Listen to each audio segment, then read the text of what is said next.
Today's topic is AIDS, Acquired Immunodeficiency Syndrome. सबसे पहले इसका कंटेंट देख लेते हैं कि हमें इस डिज़ीज़ के अंदर क्या क्या पढ़ना है। इंट्रोडक्शन, वायरस की जो मॉर्फोलॉजी है वो, मोड ऑफ ट्रांसमिशन कि किस किस विधि के द्वारा जो वायरस है वो फैलता है, पैथोजेनेसिस क्या है, क्लिनिकल फीचर्स क्या हैं इस बीमारी के, स्टेजेस क्या हैं HIV के, लैब डायग्नोसिस क्या है और ट्रीटमेंट, लास्ट में जो क्योर है वो एड्स का हम लोग पढ़ेंगे। सबसे पहले इंट्रोडक्शन देख लेते हैं।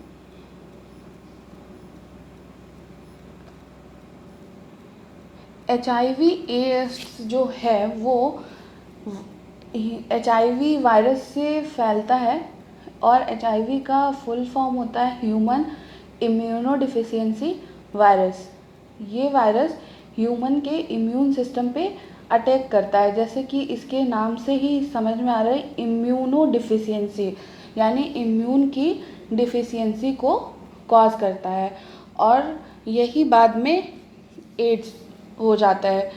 एड्स का सबसे पहले खोज जो है वो या फिर रिकॉग्नाइज जो है 1981 में हुआ था और इसका जो फर्स्ट केस है वो 1959 में देखा गया था। इसका ब्लड सैंपल लिया गया था। ये RNA वायरस होता है जो कि फैमिली रेट्रोविरिडी से बिलोंग करता है। HIV के दो टाइप होते हैं, HIV-1 और HIV-2। HIV-1 जो होता है वो मोस्ट कॉमनली US में और वर्ल्ड वाइड में पाया जाता है, जबकि HIV-2 इन्फेक्शन जो है western Africa and southern Asia में पाया जाता है। मोस्ट कॉमनली HIV-1 जो है वो वर्ल्ड वाइड इन्फेक्शन कॉज करता है।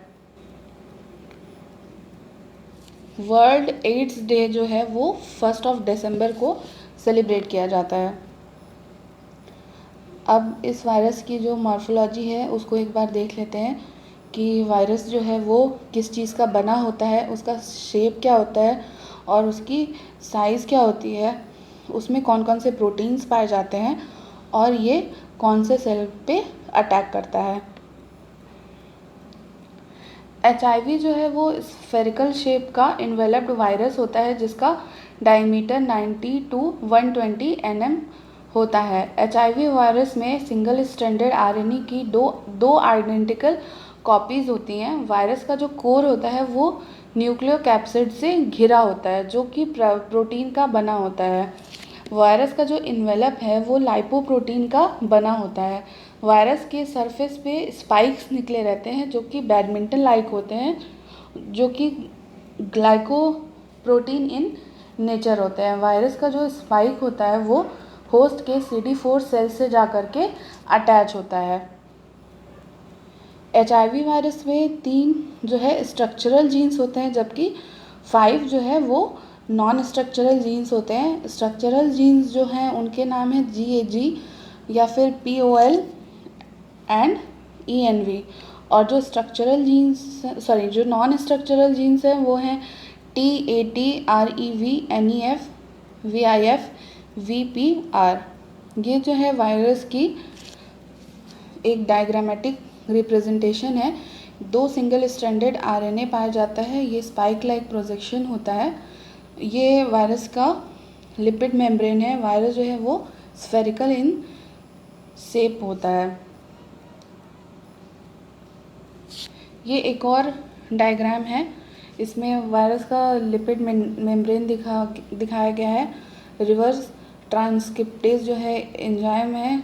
2 सिंगल स्ट्रैंडेड RNA की आइडेंटिकल कॉपी है, मतलब जैसी एक कॉपी होगी वैसी दूसरी कॉपी होगी।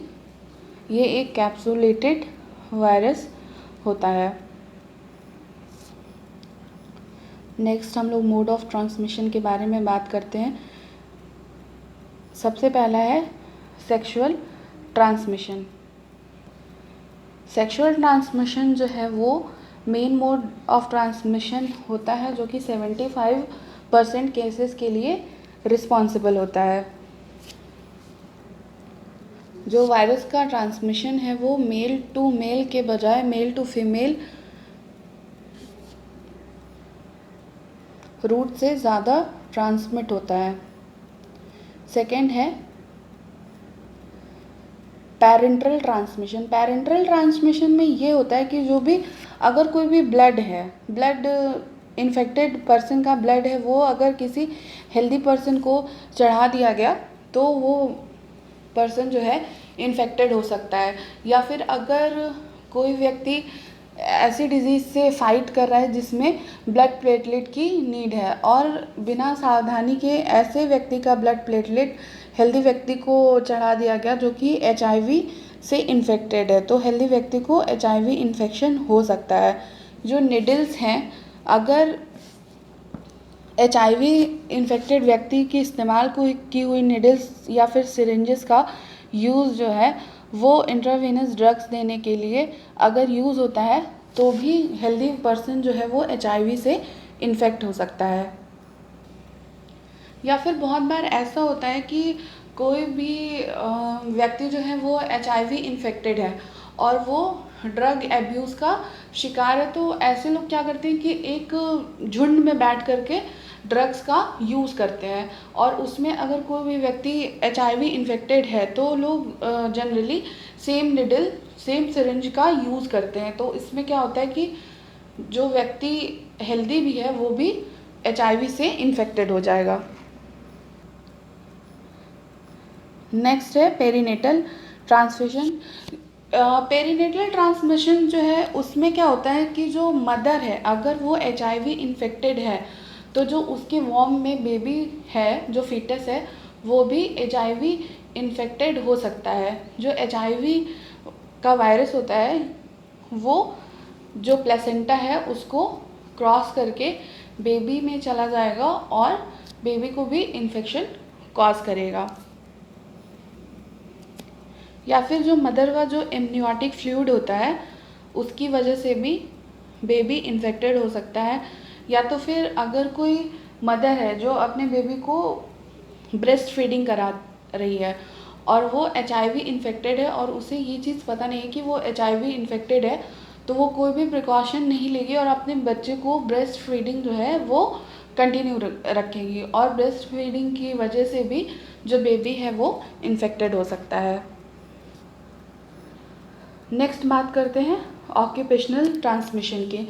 ऑक्यूपेशनल ट्रांसमिशन मतलब वो होता है कि अगर कोई भी व्यक्ति जो है हेल्थ केयर वर्कर है या फिर लेबोरेटरी वर्कर है या फिर जो 4th क्लास एम्प्लॉयज़ होते हैं, जो स्वीपर्स होते हैं, जो कि लैब्स के या फिर हॉस्पिटल की जो सिरिंजेस होते हैं या शार्प चीज़ें यूज़ होती हैं, ब्लेड वगैरह, उसको डिस्पोज करने के लिए वो लोग अगर सही से प्रिकॉशन लेकर के नहीं किए और कोई भी व्यक्ति जो कि HIV इन्फेक्टेड है उसका यूज़ किया हुआ कोई सामान उसमें है, कोई निडल है या फिर कोई ब्लेड है, तो अगर जो 4th क्लास एम्प्लॉय है, जो स्वीपर है, उसका अगर हाथ से लग गया और कट गया तो HIV वायरस जो है वो थ्रू ब्लड उस व्यक्ति के बॉडी में चला जाएगा।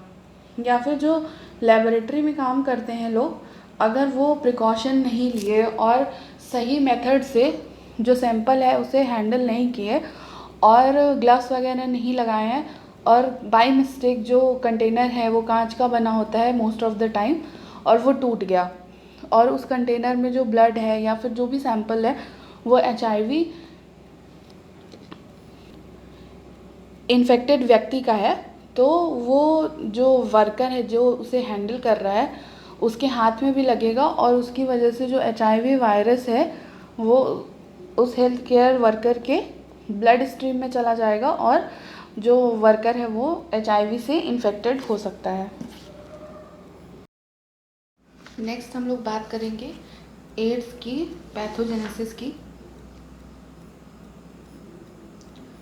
HIV मेनली CD4 और हेल्पर T सेल्स को इफ़ेक्ट करता है जिससे कि इम्यून सिस्टम जो है ह्यूमन का वो कॉम्प्रोमाइज़ होता है। फर्स्ट स्टेज में क्या होता है कि जो HIV है उसके सरफेस पे स्पाइक लाइक स्ट्रक्चर होती है जो कि CD4 मॉलिक्यूल से जा कर के अटैच होता है। फिर जो CD4 सेल्स हैं वो मोनोसाइट्स, मैक्रोफेजेस, माइक्रोग्लियल सेल्स के साथ उसके सरफेस पे प्रेजेंट होता है, इसलिए इस फेज का नाम है selective tropism for CD4 molecule receptor. यानी कि इसमें जो सेल है वो ऐसे सेल को सेलेक्ट करता है जिसके सरफेस पे CD4 रिसेप्टर्स लगे होते हैं, अटैच होते हैं।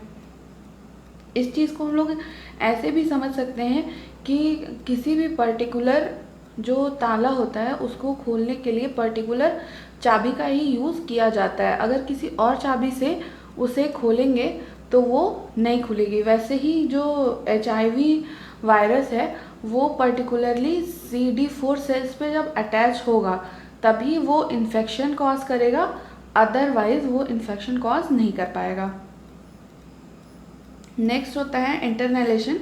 इसमें क्या होता है, जो HIV है वो उसका जो जेनेटिक मटेरियल होता है वो CD4 रिसेप्टर से कंबाइन होता है, लेकिन जेनेटिक मटेरियल जो होता है HIV का वो होस्ट सेल के मेम्ब्रेन से फ्यूज़ होने के लिए कीमोकाइन को रिसेप्टर्स की आवश्यकता होती है। इसे CCR भी कहा जाता है। नेक्स्ट स्टेज में जो कि है अनकोडिंग ऑफ द वायरल DNA। जब HIV का जेनेटिक मटेरियल T सेल के साइटोप्लाज्म में इंटर कर जाता है तब वायरस का जो RNA होता है उसमें RNA में रिवर्स ट्रांसक्रिप्टेज एंजाइम होता है जो कि सिंगल स्ट्रैंडेड DNA का फॉर्मेशन करता है और DNA polymerase single stranded DNA को डबल स्ट्रैंडेड DNA में बदल देता है और इस प्रोसेस में जो वायरस का ओरिजिनल RNA होता है वो डिस्ट्रॉय हो जाता है। नेक्स्ट प्रोसेस है वायरल इंटीग्रेशन। इस प्रोसेस में क्या होता है कि इनिशियली जो वायरल DNA है वो एक जगह पे अफेक्टेड सेल के एकत्रित हो जाता है, लेकिन जो बाद में क्या होता है कि वायरस जो है उसका DNA से प्रोटीन होस्ट सेल का जो T सेल होता है उसके न्यूक्लियस में चला जाता है और होस्ट सेल के DNA को अफेक्ट करता है और इस स्टेज पे वायरल पार्टिकल जो है HIV प्रो वायरस कहते हैं इसको। नेक्स्ट स्टेज पे क्या होता है, वायरल का जो वायरस होता है वो उसका रेप्लिकेशन प्रोसेस होता है। इसमें क्या होता है, जब वायरस जो HIV का प्रो वायरस बन चुका है वो होस्ट के DNA का एक पार्ट बन जाता है और होस्ट के DNA में वायरस के RNA की सभी इंफॉर्मेशन होती है और वायरस का रेप्लिकेशन होता है। नेक्स्ट प्रोसेस में लैटेंट पीरियड होता है और जो है इम्यून सिस्टम है जिसको इन्फेक्ट किया है वो वायरस जिस ह्यूमन को, उसके इम्यून सिस्टम पे अटैक होता है। इनिशियली जब T सेल इन्फेक्टेड होते हैं तो वो इनएक्टिव होते हैं और इनएक्टिव स्टेज में वो लैटेंट फेज़ में होता है और लैटेंट फेज़ का जो समय है वो बहुत सारी चीज़ों पे डिपेंड करता है और जिसकी वजह से वो काफ़ी समय तक लैटेंट स्टेज में रह सकता है। इम्यून सिस्टम जो है होस्ट का इम्यून सिस्टम होता है वो वायरस के अगेंस्ट एक्ट नहीं करता है, लेकिन ये जो फेज़ है जिसमें वायरस में अटैक नहीं करता है वो काफ़ी कम टाइम के लिए होता है और जल्द ही जो वायरस होता है वो इम्यून सिस्टम को सप्रेस कर देता है और अपनी प्रेजेंस दिखाता है कि इन्फेक्टेड हो गया है ह्यूमन बॉडी। नेक्स्ट प्रोसेस में CD4 और T सेल का डिस्ट्रक्शन होता है, मतलब जो CD4 सेल्स हैं जिसमें वायरस का इन्फेक्शन हो चुका है अब वो वायरस किस प्रकार से उस सेल को डिस्ट्रॉय करके बाहर निकलेगा। तो इसमें क्या होता है, वायरस का जो पार्टिकल होता है होस्ट सेल के अंदर रिप्लिकेट करता है और होस्ट के सेल वॉल से बड का फॉर्मेशन करता है और जब ये पार्टिकल्स इन्फेक्टेड होस्ट सेल से डिटैच हो जाता है तो होस्ट सेल के सेल मेम्ब्रेन का डैमेज हो जाता है और जब सेल मेम्ब्रेन का डैमेज हो जाएगा तो सेल जो है वो डेथ कर जाएगी। नेक्स्ट स्टेज में वायरल डिसेमिनेशन होता है। इसमें क्या होता है, जब वायरस जो है वो CD4 सेल्स के सेल मेम्ब्रेन को तोड़ करके बाहर आ जाता है और ब्लड सर्कुलेशन के थ्रू लिम्फ नोड्स पे और स्प्लीन में अटैक करता है। यहाँ पे वायरस मल्टीप्लाई करता है काफ़ी तेज़ी से और स्प्लीन और लिम्फ नोड्स जो है वो डोमिनेंट साइट होती है जहाँ पे वायरस जो है स्टोर रह सकता है, रिजर्वियर की तरह ये वर्क करता है। नेक्स्ट स्टेज है impact of HIV infection on other immune cells. अब इसमें क्या होता है कि जो अदर इम्यून सेल्स हैं जो कि नॉन इन्फेक्टेड हैं उन पे जो है वायरस अटैक करता है। अब इसमें HIV और इम्यून सेल का इन्फेक्शन कॉज करता है और जो नॉन इन्फेक्टेड लिम्फ नोड्स है, जो लिम्फ सेल्स हैं उन पर भी इन्फेक्शन कॉज करता है। और लास्टली जो है HIV वो नर्वस सिस्टम को अफेक्ट करता है और उसको इन्फेक्शन कॉज करता है। नेक्स्ट बात करेंगे क्लिनिकल फीचर्स क्या होते हैं। पहले एक्यूट HIV इन्फेक्शन जब होता है तो इसमें क्या होता है, हाई फीवर होता है, सोर थ्रोट हो सकता है, स्किन पे रैशेज आ सकते हैं, लिम्फ एडिनोपैथी हो सकती है। स्टार्टिंग में जब ये इन्फेक्शन होता है तो जो एंटीबायोटिक्स होती हैं वो निगेटिवली रिएक्ट करती हैं, बट जैसे जैसे कि ये इन्फेक्शन बढ़ता जाता है वो पॉजिटिव रिएक्ट करती हैं। नेक्स्ट होता है एसिम्प्टोमेटिक इन्फेक्शन। इसमें क्या होता है कि जो पर्सन इन्फेक्टेड है उसमें सिम्टम्स जो है वो दिखाई नहीं देते हैं। इसमें क्या होता है कि जो पर्सन है वो पॉजिटिव HIV एंटीबायोटिक जो टेस्ट एंटीबॉडी जो टेस्ट होता है वो शो करता है। नेक्स्ट होता है सिम्टोमेटिक। सिम्टोमेटिक इन्फेक्शन वो होता है जिसमें कि जो सिम्टम्स है वो क्लियरली दिखने लग जाते हैं और इसमें diarrhoea, weight loss, high sweat और अपॉर्चुनिस्टिक जो इन्फेक्शंस होते हैं, वायरल इन्फेक्शंस, वो कॉज हो सकते हैं। इस स्टेज में जो पेशेंट है वो एडेप्टिव एड्स डेवलप करता है। और लास्ट में जो है वो परसिस्टेंट जनरलाइज्ड लिम्फेडेनियोपैथी होती है। इसमें क्या होता है, लिम्फ नोड्स जो होती हैं वो इनलार्ज हो जाती हैं। मोर देन 1 सेंटीमीटर अगर लिम्फ नोड्स इनलार्ज हो गई तो हम लोग उस स्टेज को लिम्फ एडिनोपैथी कहते हैं। नेक्स्ट हम लोग बात करेंगे स्टेजेस ऑफ HIV या फिर एड्स का।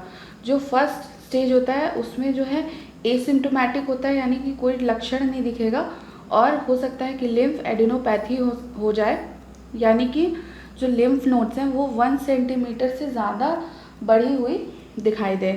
स्टेज 2 में क्या होता है, वेट लॉस होता है, रिस्पायरेटरी ट्रैक्ट इन्फेक्शन होता है, ओरल अल्सरेशन होता है, जो बकल कैविटी होती है, जो मकल म्यूकोसा होता है वहाँ पे अल्सर्स का फॉर्मेशन हो जाता है।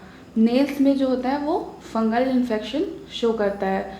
स्टेज 3 में क्या होता है, सीवियर वेट लॉस होता है, क्रोनिक डायरिया होता है, परसिस्टेंट फीवर, ऐसा फीवर रहता है जो कि काफ़ी समय तक रहता है। बैक्टीरियल इन्फेक्शन कॉज हो सकता है, अनएक्सप्लेन्ड एनीमिया हो सकता है, क्योंकि जो ये CD4 सेल्स हैं वो RBC को भी इफ़ेक्ट करती हैं, जिसकी वजह से एनीमिया हो जाता है। स्टेज 4 में क्या होता है, बैक्टीरियल न्यूमोनिया हो सकता है, हर्पीस सिम्प्लेक्स इन्फेक्शन हो सकता है, एक्स्ट्रा पल्मोनरी TB हो सकता है। एक्स्ट्रा पल्मोनरी TB वो होता है जो कि लंग्स के बाहर होता है, जैसे ब्रेन में हो सकता है, बोन मैरो में हो सकता है, कार्सिनोमा हो सकता है। Carcinoma means cancer. नेक्स्ट हम लोग बात करेंगे लैब डायग्नोसिस की। स्क्रीनिंग टेस्ट करते हैं जिसमें एलिसा, रैपिड टेस्ट और सिंपल टेस्ट होता है। सप्लीमेंट टेस्ट करते हैं जिसमें वेस्टर्न ब्लॉट टेस्ट होता है, इनडायरेक्ट इम्यूनोफ्लोरेसेंस टेस्ट होता है, रैपिड इम्यूनो प्रेसिपिटेशन ऐसे होता है। रैपिड टेस्ट में डॉट ब्लॉट ऐसे होता है, HIV spot and comb test होता है।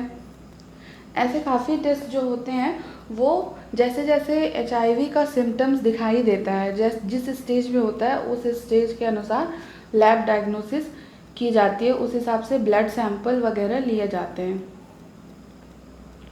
नेक्स्ट हम लोग बात करेंगे ट्रीटमेंट के बारे में। HIV एड्स के ट्रीटमेंट में हम लोग क्या करते हैं, सम रिसर्चर्स के अनुसार जो है HIV और एड्स को कुछ वैक्सीन्स दे करके ट्रीट किया जा सकता है।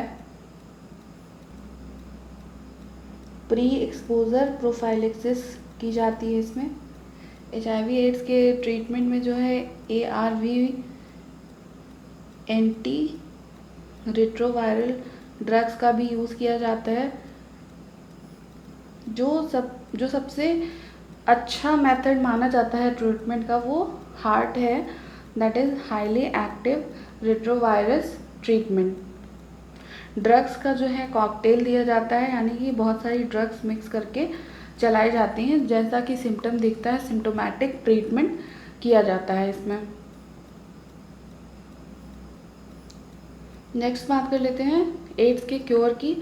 तो अभी तक एड्स का कोई भी क्योर नहीं मिला है। कुछ ऐसी ड्रग्स का खोज हुआ है जो कि जो HIV इन्फेक्शन है उसका जो बढ़ने का, उसका जो रिप्लिकेट करने की गति है उसको स्लो कर सकती है, जिसकी वजह से जो इम्यून सेल का डैमेज है वो कम होगा। कोई भी अभी ऐसी वैक्सीन नहीं मिली है जिसकी वजह से जो HIV वायरस है वो पूरी बॉडी से इरेडिकेट किया जा सके या फिर उसे निकाला जा सके, पूरी तरीके से वो ठीक हो सके, ऐसा अभी कोई भी ड्रग नहीं मिला है।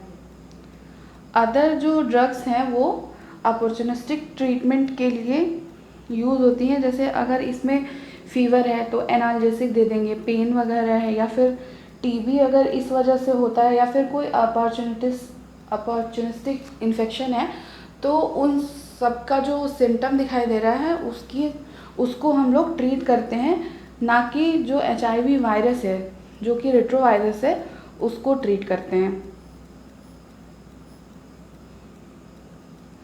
Thank you for watching.